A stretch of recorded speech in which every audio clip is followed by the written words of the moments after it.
Assalamualaikum warahmatullahi wabarakatuh. Shalom, Om Swastiastu, Namo Buddhaya, dan salam kebajikan untuk teman-teman semuanya. Selamat siang juga untuk Mr. Charles Bonar Sirait. Dan sebelumnya perkenalkan, nama saya Brina Rosada dan rekan saya.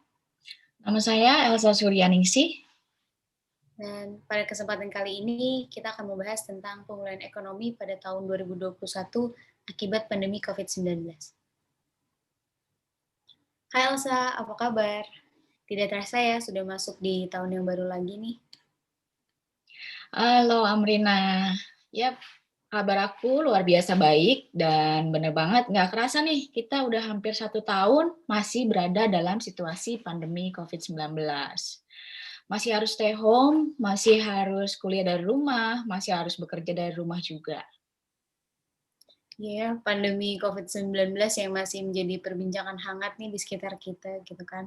Oh iya, ngomong-ngomong, gimana nih kegiatan kamu sehari-hari selama pandemi ini? Apakah ada dampak yang signifikan di kehidupan kamu sehari-hari? Ngomongin kegiatan, tentunya sama ya, sama kayak kamu, sama kayak teman-teman lainnya. Banyak banget kegiatan aku yang tertunda selama pandemi COVID-19. Salah satunya, aku harus ngebatalin event running yang biasa aku ikutin setiap tahunnya. Kalau dari kegiatan kamu biasanya apa? Wah, sayang banget ya nggak bisa ikut. Kalau aku sih lebih banyak ngelakuin hal-hal yang belum sempat aku coba aja sih, kayak cari-cari resep baru, terus ya menyibukkan diri aja sih di rumah. Soalnya kan masih nggak bisa banyak melakukan aktivitas di luar ruangan juga kan. Iya. Selain kegiatan sehari-hari, kamu ngerasain nggak sih ada dampak yang paling besar gitu dalam kehidupan kamu? Misalkan dampak-dampak lain, segi ekonomi atau hal lain gitu?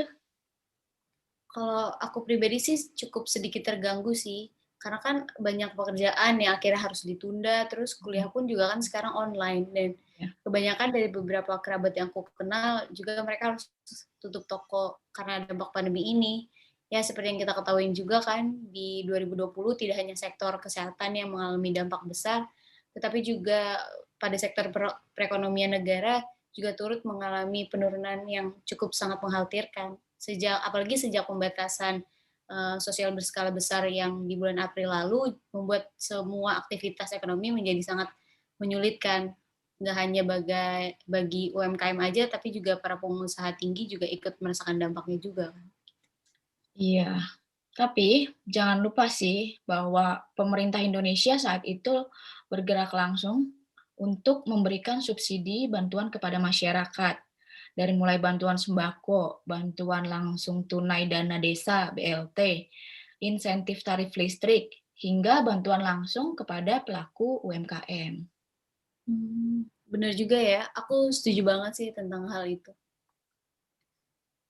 Tapi kita juga kan nggak bisa hanya mengandalkan subsidi pemerintah aja kan, karena pemerintah Indonesia masih harus merencanakan strategi untuk program pemulihan ekonomi nasional. Yang aku dengar sih dari Menteri Koordinator Bidang Perekonomian, Bapak Erlangga Hartarto itu pada portal berita iPod News mengatakan kalau pemerintah tuh telah mempersiapkan langkah-langkah mendasar seperti melakukan reformasi struktural, terus juga ada beberapa strategi yang turut disiapkan. Contohnya adanya program seperti Komite Penanganan COVID-19 dan adanya pemulihan ekonomi nasional seperti PCPN gitu sih.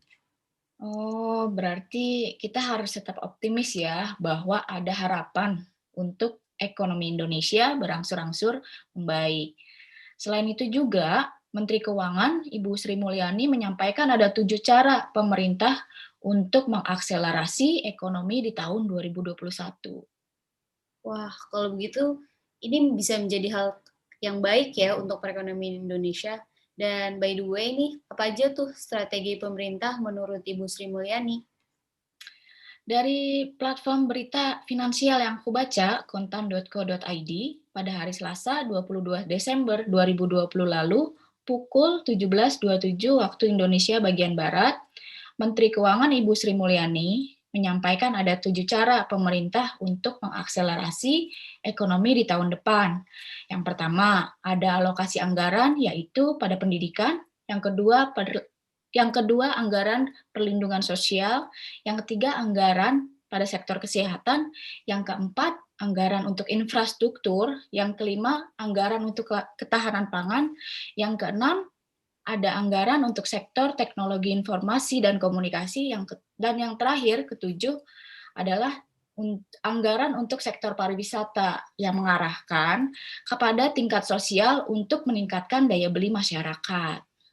Oh, seperti itu ya. Tapi kalau misalnya pemerintah hanya memberikan subsidi secara pergolongan aja, terus bagaimana tuh dengan para wirausahawan terhadap keberlangsungan untuk usaha mereka?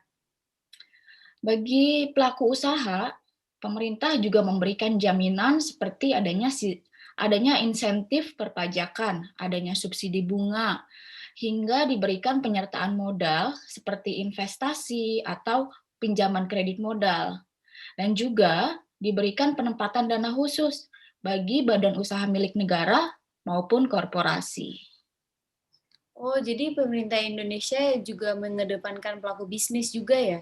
Mhm. Dan dari yang aku lihat di Kompas News itu, setahu aku juga untuk bisa ekonomi tumbuh mencapai 4,8 sampai 5,8% itu harus juga didukung dengan adanya peningkatan kinerja ekspor, terus ada konsumsi swasta, konsumsi pemerintah, terus adanya investasi baik dari belanja modal pemerintah maupun dari masuknya PMA sebagai respon positif dari adanya UU Cipta Kerja. Jadi dengan begitu mungkin beberapa strategi pemerintah dapat membantu perekonomian kembali normal ya.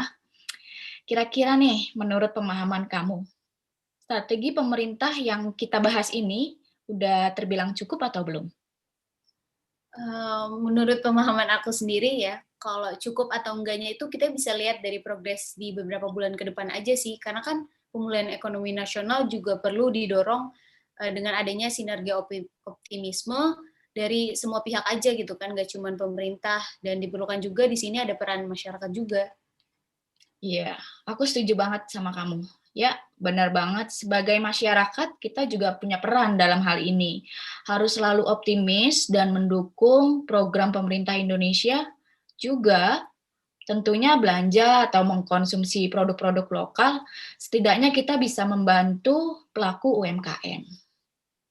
Dan juga jangan lupa masyarakat masih harus tetap menjaga protokol kesehatan, apalagi kan untuk sebagai membantu mengurangi penyebaran COVID-19 karena dengan begitu resiko penyebaran COVID-19 dan beban masyarakat yang terdampak juga akan perlahan membaik. Dan ngomong-ngomong juga nih, pemerintah saat ini udah mulai mendistribusikan vaksin, yaitu kan vaksin Sinovac Biotech kepada masyarakat. Nah, menurut kamu dengan adanya vaksin ini, apakah dapat membantu memulihkan perekonomian di Indonesia? Kalau ngebahas tentang vaksin, tentunya kabar baik ya buat semua pihak. Aku senang banget karena efektivitas vaksin Sinovac ini hampir mencapai 70%. Jadi kalau udah ada vaksin, masyarakat bisa kembali ke aktivitas normal dan tentunya kegiatan perekonomian juga bisa bergerak kembali. Iya juga ya, tapi pemulihan ekonomi Indonesia tentu perlu waktu yang cukup lama untuk berangsur-angsur membaik. Tapi sih intinya pemerintah harus benar-benar berkomitmen untuk melanjutkan program-program yang telah dirancang untuk pemulihan perekonomian secara nasional. Benar banget, setuju.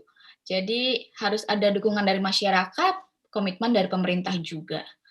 Baiklah teman-teman dan Sir Charles, kami rasa sekian pembahasan dari kami mengenai pemulihan ekonomi Indonesia akibat pandemi COVID-19. Kami mengucapkan banyak terima kasih dan atas ketersediaannya menyaksikan video diskusi kami. Jaga kesehatan selalu. Wassalamualaikum warahmatullahi wabarakatuh.